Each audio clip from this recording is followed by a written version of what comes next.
On episode 327 of Nintendo Switchcraft, Cuphead gets tested. We're going to take a look at a few games, plus your feedback and the Nintendo download, plus some controversy on this episode of Nintendo Switchcraft. Stick around. Here we go.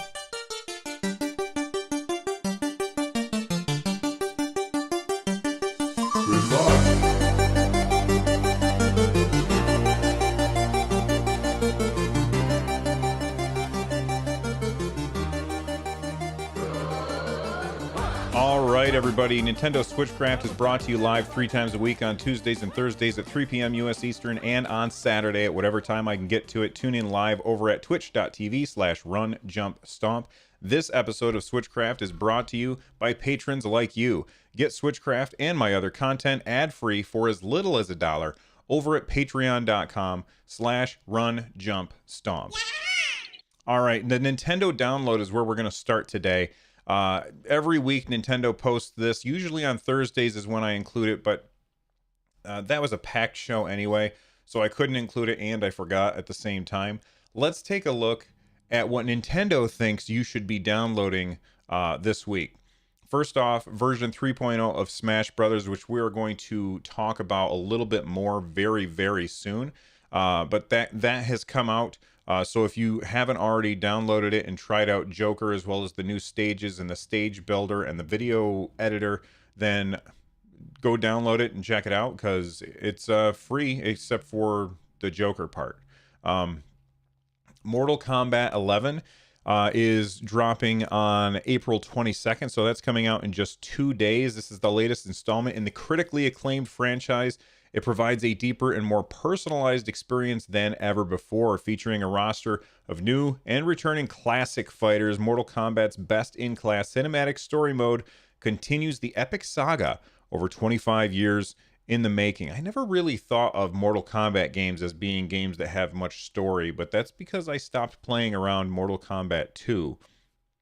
Cuphead, another game that we're going to be talking about in a little bit, is it's coming out on, actually no, it's already out, so make sure that you, if you've not played Cuphead, then you definitely want to pick that game up. It's fantastic. I have not picked it up for Nintendo Switch because I have it on PC, and I don't know that I need to buy it again, but when we talk about what Digital Foundry was doing, I was watching some footage and it made me kind of want to buy it, so I don't know if I can resist. Somebody hold me back. Katana Zero is something that was shown off at during Nintendo's recent indie showcase, I believe that they called it, and it was pretty cool looking. It's a 2D, like 8 to 16-bit sprite work running gun shooter with a sword, and it looks really, really cool. Katana Zero is a stylish neo-noir action platformer featuring breakneck action and instant-death combat, slash dash, and manipulate time to unravel your past in a beautifully brutal, acrobatic display. I like it when they pack a lot of adjectives in there. And then finally, Nintendo wants you to check out Dragon's Dogma. I've heard fantastic things about this RPG. I have not played it myself. That comes out on April 23rd, so you're not going to have to wait long. You choose between 3 different starter jobs, which you can develop into 9 total jobs. It has a dynamic combat system in order to wield devastating skills and magics to tackle deadly foes.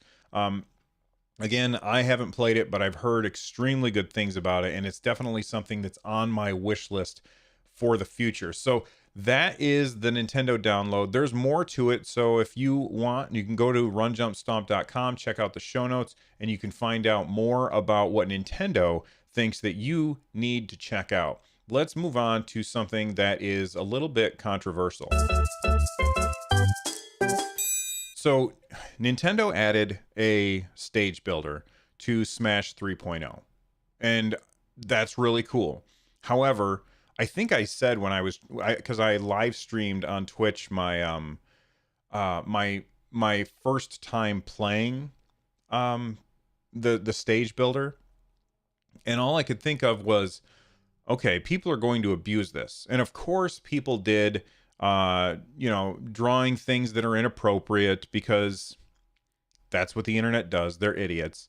Um, but there is a way for you to report things that are inappropriate. Now, this is kind of controversial. This is over at Resetera. Um, Somebody has captured some tweets and posted them as a forum, but they hid the name and stuff. I'm not sure why they would do that. It seems like they are maybe they're doing that because they don't want people to attack this person, and I guess that makes sense. Though what they said was in public, and I can't. I almost said something stupid. I almost said something, probably one of the stupidest things I ever said. I almost said I can't see why anybody would attack this person, and then I realized that we're talking about the damn internet, and the people on the internet are just horrible, horrible people. So what is it that Bill's talking about? Stop beating around the bush. Get to the point. Nintendo has, in their infinite wisdom, decided that this stage, which is featuring the trans flag, violates their terms of service. So I can't zoom in on the picture, but it's basically the flag for people who are transgendered, which is a blue stripe on top and bottom, a pink stripe in the middle, and then a white stripe or a white stripe down the center, all horizontally. And my guess is I think that a lot of people saw this and they're like, whoa, why would Nintendo think that violated terms of service? Well, they reached out to customer support, and the reason that it was taken down was because it was considered a political statement. According to their records, my account was also suspended for 9 hours. So not only is this person's um stage that they made taken down, but they also had their account suspended for 9 hours. Now, a lot of people are probably getting out their pitchforks, lighting some torches, and starting to march towards Nintendo HQ. And I want everybody to just wait a minute. First off, do I condone what Nintendo did here? No. But what I think probably happened, it probably was a bunch of people reported this as being a political statement. And so Nintendo took it down without really doing the research to figure out what the hell is going on, which is bad. Like, Nintendo shouldn't do that. They should actually maybe do a temporary takedown on something that gets a lot of reports, and then look into it with a person making that decision. Okay. And the reason why I think that this is probably what happened is because somebody went on the Nintendo Switch on 3.0, was checking to see what other things come up when you type trans as the keyword. And sure enough, a whole bunch of things that show the trans flag is showing up. These things haven't been taken down. So it's not that Nintendo is saying, well, we're going to take down anything that's trans. It's that probably a bunch of trolls, a bunch of horrible, horrible trolls saw this, and they probably all decided, let's all report this as bad, and then Nintendo will react to cause all kinds of controversy. And this is how I think is exactly what happens. Res TV in chat has said something really, really smart here. He says, it just shows how inexperienced Nintendo is at online things. I hope they learn from this fast. And I absolutely hope that Nintendo learns from this fast, because what they're doing is reacting to trolls, which only empowers the trolls and gets them to keep doing this stuff more and more and more.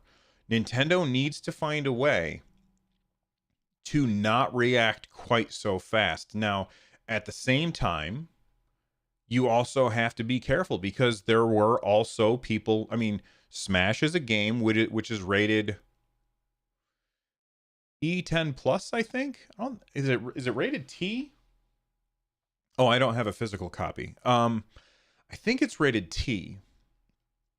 And having like giant penises drawn as a stage in Smash is something that has happened instantaneously.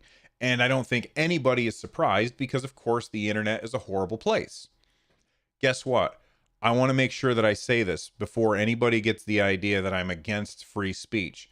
The internet should be a horrible place.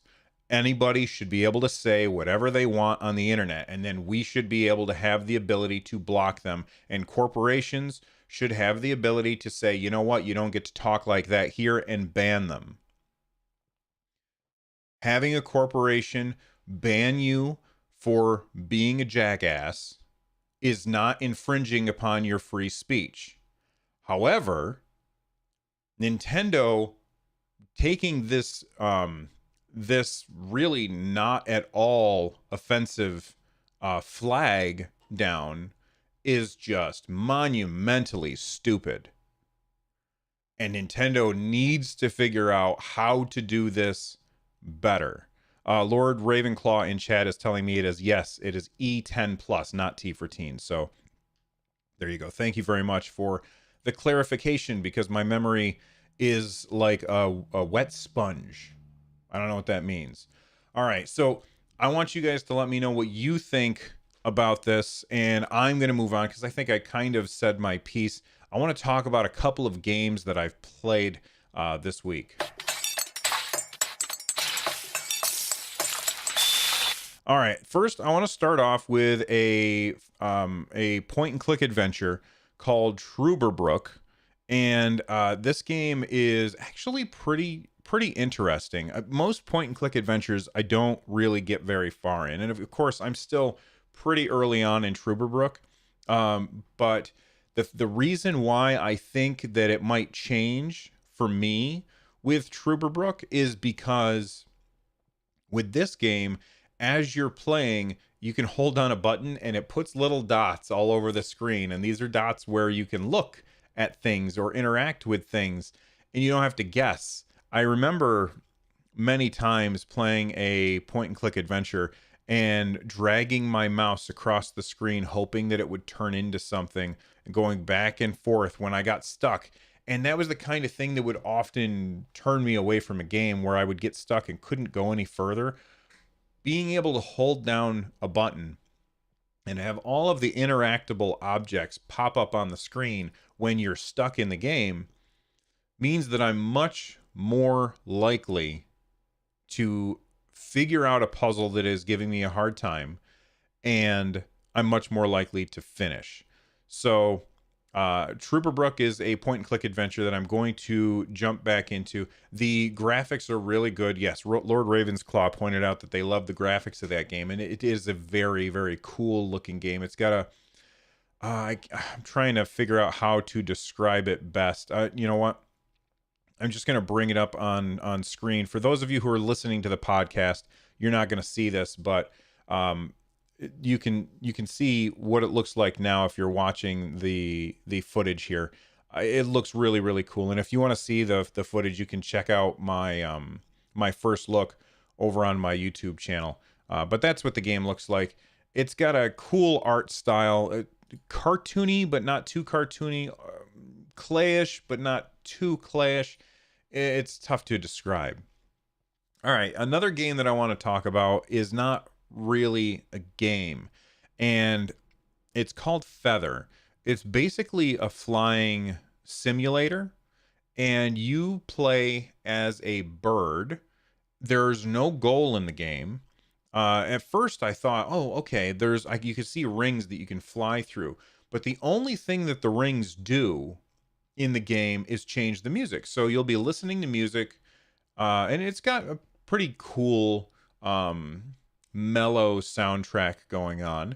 But if you want to change what the music sounds like, just go find a ring and fly through it, and the audio will change. It's got decent controls. They aren't perfect. They aren't exactly how I would personally want them, and there's no way to customize them the way that I would want. But I felt like it was pretty fun to fly around. Now, the thing that bothered me is that there are no collectibles in the game at all. Like, that's the one thing that I feel like Feather would need in order for me to say, yeah, you should go check this out. Because Feather has nothing for you to collect, nothing for you to search for. It's just this island that you can fly around on.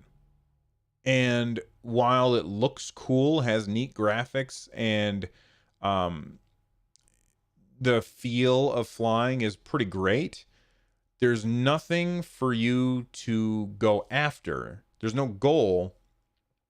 So it's basically just a flying simulator. Vaxer in chat says it's a game to play for 5 minutes when you are bored. But I would say there's probably better ways or better games that you can spend 5 minutes on that you can have some fun with. But maybe this game just isn't for me. You know, maybe it's for somebody else. So if that sounds cool, check out my YouTube channel. There's a first look over there. And I think that it has potential, but they have more work to do in order for it to realize its potential. Let's talk about Digital Foundry. They took a look at Cuphead, and let's talk about what they found.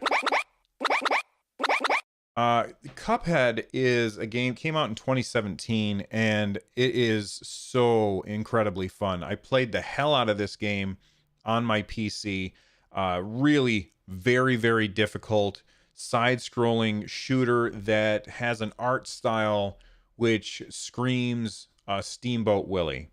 And if you're not old like me and you might not know what Steamboat Willie is, it is the original Mickey Mouse cartoon. And there was a definite style that the super old Mickey Mouse cartoons had, and Cuphead mimics that in a wonderful way. It also has an exceedingly great soundtrack of like this cool jazzy big band kind of orchestra thing going on, and it sounds awesome. I'm a huge fan of both the music and the visuals for Cuphead. And the reason why I'm talking about it is because it just came out for the Nintendo Switch. I said it earlier, I haven't picked it up myself yet, but it is something that I'm thinking about, even though I already own it on PC.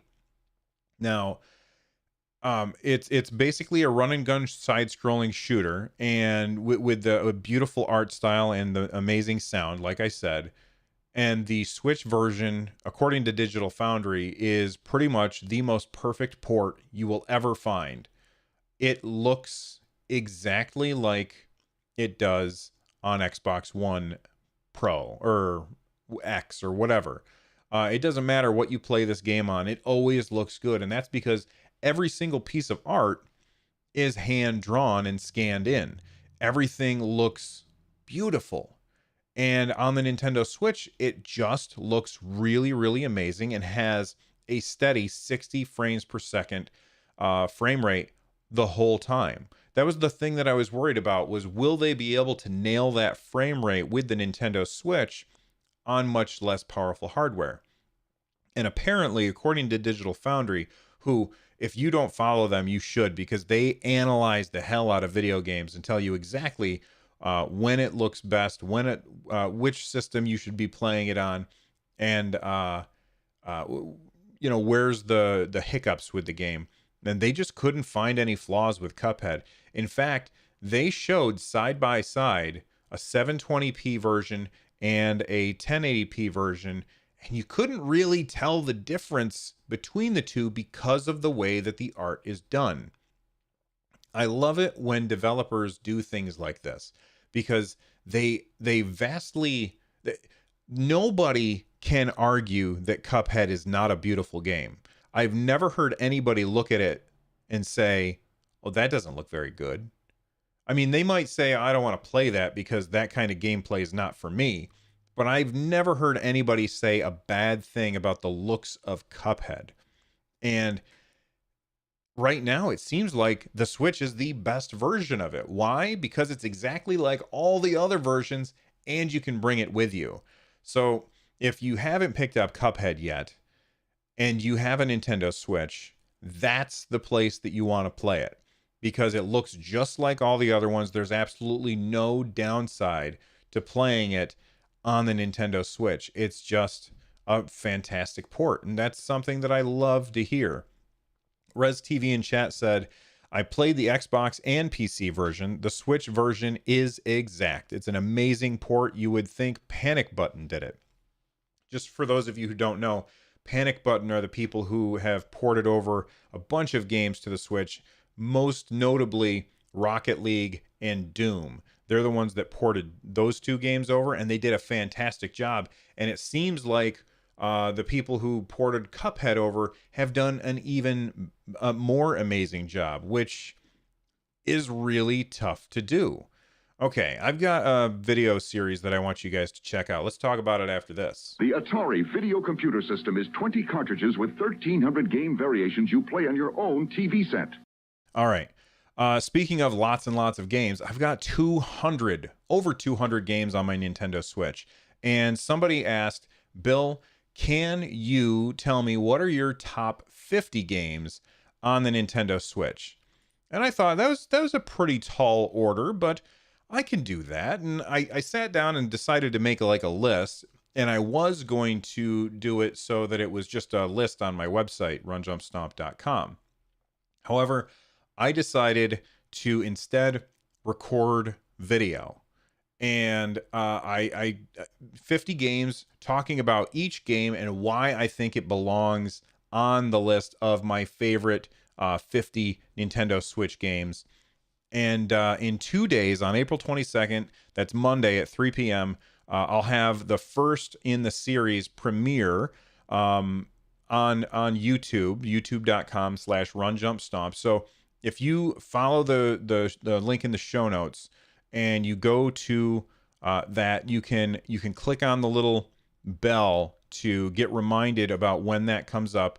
And I'm doing numbers 50 to 41 will be coming out on April 22nd. And then following that, it's going to be every Monday and Wednesday for the rest of the other 4 videos, for numbers 40 through 31 and then 30 through 21. And you get the picture until we get down to the top 10.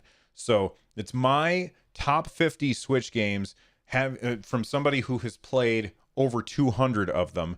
And I want you to keep in mind, this is my list. If your list is different, that's totally okay. But what would be really cool is if you guys could go there even before the video comes out, because the video placeholder is there and ready for you guys to count down. You can go there now and you can add a comment and let me know, what are your 50 through 41 list? And we can do this for each video. So again, go to youtube.com/runjumpstomp. Once you're there, set a reminder. Well, subscribe if you haven't, but then set a reminder that lets you know when the video is going to come out, and then leave a comment about your 50 through 41. And then when the video comes out, you can compare and see if my list is matching up with yours. All right. It'll be a little fun little game that we can play together. But it's going to be my top 50, and it's a huge, it was a huge undertaking. It took me a long time to record. So next game that I want to talk about, this is my favorite that I played this week. And it is, my God, go back to the 80s, pick up your Nintendo Entertainment System and grab ice hockey. Remember ice hockey? You had the fat guy, the skinny guy, and the medium guy. And you would pit your teams against each other, your 4 hockey players. You would pit those guys against each other, and you would play a game of hockey. Well, I've got a fantastic spiritual successor to that, and it's called Super Blood Hockey. Oh my God, this game is amazing. It is so, so good. And the only reason that I can't recommend it to everyone is because it doesn't have online multiplayer. Super Blood Hockey feels like you're playing the old NES hockey, but it's got better graphics. It has fighting, so you can have a brawl, and then whoever has the most players knocked out at the end of the brawl, they are down and then the other team gets a power play. The game is so fun. And I did my first look at it and I was shouting and yelling and cheering because it's a fantastic game. And if you are interested at all in Super Blood Hockey, then I highly suggest that you head on over to my YouTube channel and see what the game looks like, because it is just, this is going to be kind of cameraception for those of you who are watching the show, but because I'm showing my I'm showing the video from my YouTube channel, but it's just, it's such a cool game. Now, what with a name like Super Blood Hockey, what does that mean? Well, it means that there's a lot of blood in it, but you can also turn off the blood. And that's probably what I mean. The blood is just a couple of red squares that go on the ground. It's not bad. It's not bad at all. Not even a little. But you can shut that off completely if you want.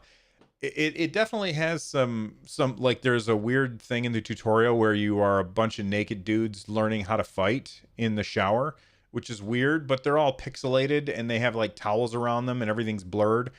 It's very funny, and the controls are fun.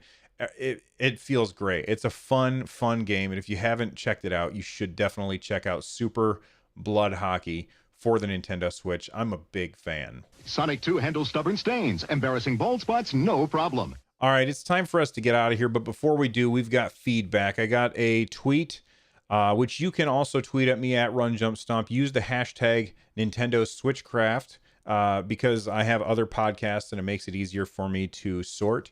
But I got a tweet from at Two Tone Strauss. They said, Run Jump Stomp, imagine being a Chinese gamer today, buying a Nintendo Switch now that it's finally available. Is that not one of the greatest launch libraries of all time? You got Zelda, Mario Odyssey, Smash, Splatoon 2, and even Cuphead.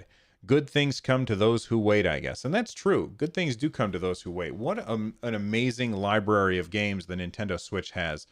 And again, I've played like 200 of them, but there's thousands of them. Well, there's at least 1,000 of them. I'm not sure how many games there are on the Switch off the top of my head, but there's tons and tons of Switch games.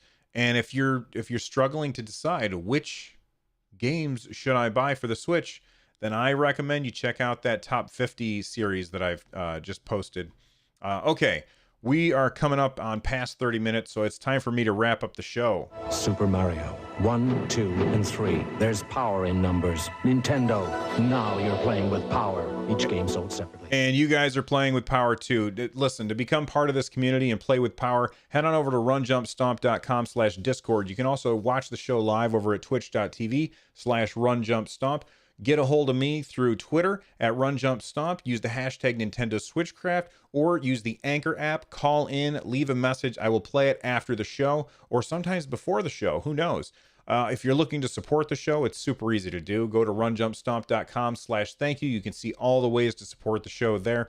And of course, if you like this show, you'll probably like my other shows. So head on over to runjumpstomp.com/shows and subscribe to those as well. It couldn't hurt. Check out the music for today's show. It's by Noteblock, and it is fantastic. I will see you guys all next time on Tuesday when I'm recording our next episode of Nintendo Switchcraft. See you all. Bye-bye. Stay awesome.